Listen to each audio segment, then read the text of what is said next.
827 miliónov amerických dolárov. Toľko podľa odhadov Rusko denne minie na udržanie vojny na Ukrajine. Kremel si túto cenu roky mohol dovoliť, pretože si udržiaval dva najdôležitejšie piliere príjmy ekonomiky a lojalitu elít. Ale čím dlhšie vojna trvá, tým väčší tlak oba tieto piliere pociťujú. Keď rozpočet musí uprednostňovať obranu, štát potrebuje viac zdrojov na udržanie svojho aparátu. Výdavky, ktoré sa kedysi zdali nedotknuteľné, sa postupne obmedzujú a firmy, ktoré rástli vďaka štátnym zákazkám, čelia čoraz rizikovejšiemu prostrediu. Práve v tejto fáze sa začal objavovať nový trend. Podľa agentúry Bloomberg viacerí ruskí miliardári presunuli časť svojho majetku do krajín Perzského zálivu a zároveň zvýšili investície do zlata, nehnuteľností a zahraničných aktív. Tento krok sám o sebe nič nehovorí o budúcnosti Ruska, ale odráža, ako ľudia s obrovským majetkom hodnotia mieru rizika v domácom podnikateľskom prostredí.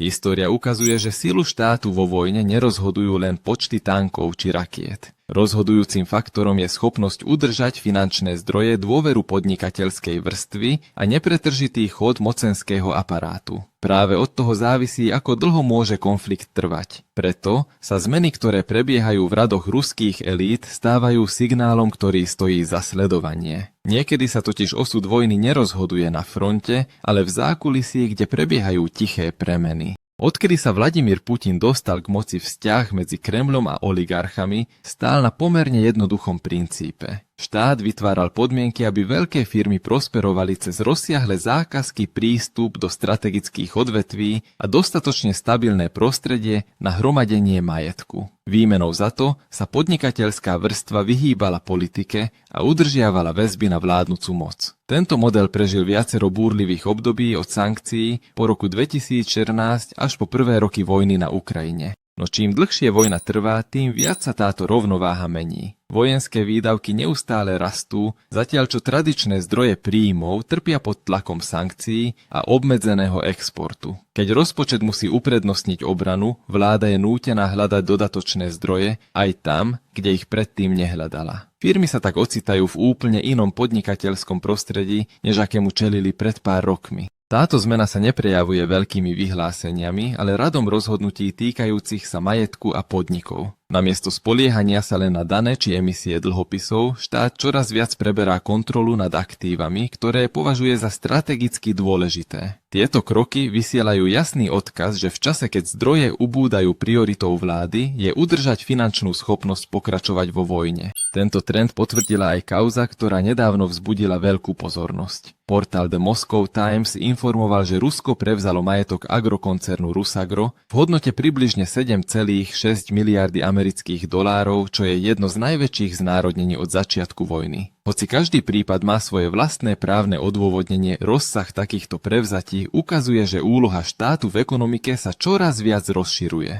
Podnikateľskú vrstvu pritom nezaujíma len hodnota jednotlivých káuz, ale najmä smer, akým sa investičné prostredie bude vyvíjať v nasledujúcich rokoch. Keď klesá predvídateľnosť ako prvá, sa väčšinou objaví obranná stratégia. Firmy obmedzujú riziko, diverzifikujú majetok a hľadajú stabilnejšie trhy. To je aj dôvod, prečo sa kapitál začína presúvať za hranice, čím vzniká slúčka, ktorej sa každá vojnová ekonomika chce vyhnúť. Čím viac majetku odchádza, tým ťažšie je mobilizovať zdroje doma. A keď zdroje klesajú, tlak na zvyšok ekonomiky ešte rastie. Tento model kedysi priniesol Kremľu obrovskú výhodu. Kým záujmy štátu a podnikateľskej vrstvy išli ruka v ruke, obe strany mali motiváciu udržiavať stabilitu. Vláda rozdeľovala strategické zákazky a projekty, zatiaľ čo veľké firmy pomáhali udržiavať chod ekonomiky aj napriek opakovaným kolám západných sankcií. Táto rovnováha sa začala nakláňať, keď vojna vstúpila do fázy vyčerpávania. Vojenské výdavky rastú mesiac čo mesiac, zatiaľ čo príjmy z energetiky už nedosahujú tempo z minulosti. Rozpočet musí uprednostňovať obranu, čím sa finančná diera stále zväčšuje. Aby ju vláda zaplátala, musí hľadať zdroje priamo vnútri domácej ekonomiky. Zlomový bod nastal, keď sa úloha štátu v ekonomike ešte viac rozšírila. Namiesto toho, aby len reguloval trh, začal zasahovať hĺbšie do firiem, ktoré disponujú dôležitými zdrojmi. To vyslalo veľmi citlivý signál pre investorov.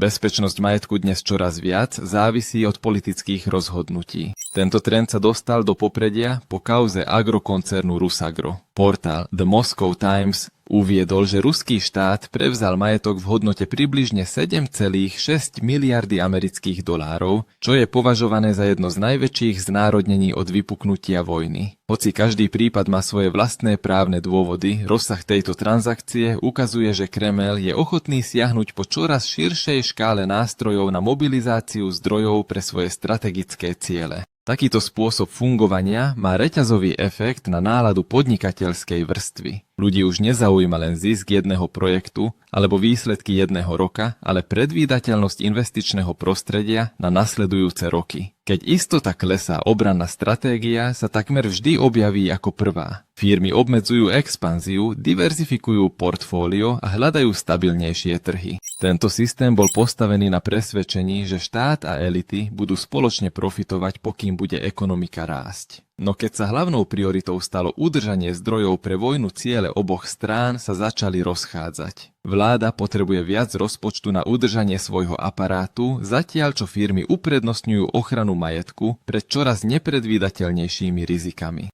Odtiaľto sa začínajú objavovať tiché zmeny vo vnútri ekonomiky a práve tie sa môžu stať jedným z faktorov, ktoré ovplyvnia schopnosť Ruska pokračovať vo vojne v nasledujúcej fáze. Príbeh sa však nekončí len pri číslach v rozpočtovej bilancii. Analytikov zaujíma najmä to, ako finančný tlak vplýva na fungovanie celej ekonomiky. Štát dokáže istý čas znášať deficit. Môže si požičiavať alebo obmedziť niektoré výdavky, aby vykryl nedostatok. No keď sa vojna naťahuje dlhšie, než sa čakalo, každá voľba je čoraz drahšia. Tento tlak sa presúva z centrálneho rozpočtu smerom k regiónom. Peniaze na infraštruktúru, školstvo alebo zdravotníctvo musia súťažiť priamo s potrebami vojenských výdavkov. Každá úprava rozpočtu núti vládu voliť medzi okamžitými cieľmi a dlhodobými plánmi rozvoja. Čím viac zdrojov smeruje do vojny, tým menší priestor zostáva pre zvyšok ekonomiky. Tento vývoj sťažuje aj získavanie kapitálu. Keď investori vnímajú vyššie riziko, rastú aj náklady vlády na pôžičky. Ak sa úroky ďalej zvyšujú, aby prilákali peniaze, bremeno splátok bude v ďalších rokoch ešte väčšie. Ak naopak emisie dlhopisov nesplnia očakávania, rozpočet stráca jeden zo svojich najdôležitejších zdrojov financovania. Príkladom tohto tlaku sú viaceré aukcie ruských štátnych dlhopisov, ktoré nedosiahli očakávané výsledky. Niektoré z nich vyzbierali len zlomok pôvodného cieľa, čo ukazuje čoraz väčšiu opatrnosť trhu voči finančným vyhliadkam Ruska. Tieto čísla sami o sebe nestačia na to, aby sa dalo hovoriť o kríze, ale ukazujú, že prístup k financovaniu je dnes ťažší než na začiatku vojny. Táto zmena sa nedotýka len štátneho rozpočtu, ale priamo aj firiem. Keď rastú náklady na kapitál, nové investície sa zvyčajne odkladajú. Veľké spoločnosti radšej udržiavajú cash flow, než aby rozširovali výrobu. Malé a stredné firmy pociťujú tlak ešte silnejšie, pretože majú obmedzený prístup k úverom. Celá ekonomika sa tak posúva do obrannej polohy, kde hlavným cieľom už nie je rast, ale prežitie. Práve v tejto chvíli sa vo vnútri systému začínajú jasnejšie objavovať trhliny. Ekonomika dokáže dlho znášať vonkajší tlak a kapitál naďalej prúdi a dôvera firiem zostáva neporušená. Ale keď oba tieto faktory slabnú, súčasne dôsledky už nezostanú len vo finančnej oblasti. Postupne sa môžu presunúť do štátnej správy, do zbrojárskeho priemyslu a napokon až k jednotkám, ktoré držia front. Práve to je kľúčové na pochopenie, prečo mnohí experti dnes nesledujú len boisko, ale čoraz viac aj to, čo sa deje vo vnútri ruskej ekonomiky. Ak by nedostatok peňazí znamenal len ďalší dlh, mnohé vlády by si vedeli poradiť. Problém dlhej vojny spočíva v tom, že finančné zdroje neslúžia len na nákup zbraní. Musia udržiavať celý systém, ktorý stojí za frontovou líniou od štátnej správy cez zbrojárske firmy až po bezpečnostné zložky a armádu.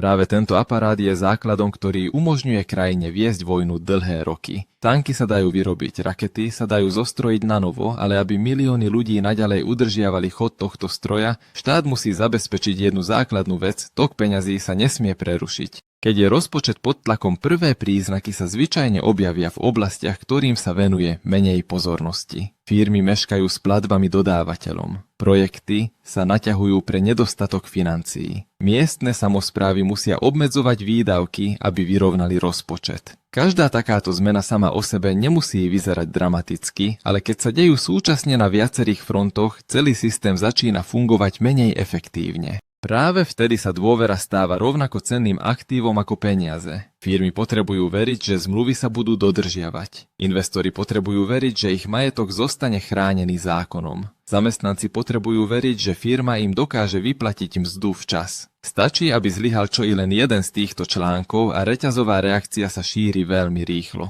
Zaujímavý pohľad ponúka aj denník Novaja Gazeta Europe, podľa ktorého sa počet prípadov zhabania majetku voči firmám a elitám od roku 2025 výrazne zvýšil. Podľa denníka sa spolu s rastúcim finančným tlakom kontrola nad majetkom čoraz častejšie využíva ako nástroj na mobilizáciu zdrojov a upevnenie moci nad ekonomikou. Hoci má každý prípad svoje osobité okolnosti, tento trend prispieva k rastúcej opatrnosti v podnikateľskom prostredí. Túto náladu je ťažké vyjadriť číslami, no práve ona môže rozhodovať o tempe fungovania celej ekonomiky. Firma nemusí zaniknúť, aby mala vplyv. Stačí, že odloží investičný plán, odsunie výstavbu novej fabriky alebo presunie časť kapitálu na iný trh a zdrojov v krajine opäť ubudne. Ak sa tento trend rozšíri, vo veľkom kumulatívny efekt sa časom prejaví. Preto mnohí ekonómovia tvrdia, že sila štátu vo vojne nezávisí len od veľkosti vojenského rozpočtu. Rozhoduje najmä schopnosť udržať dôveru firiem a investorov, teda to, či zdroje zostanú v krajine, alebo sa presunú tam, kde je bezpečnejšie.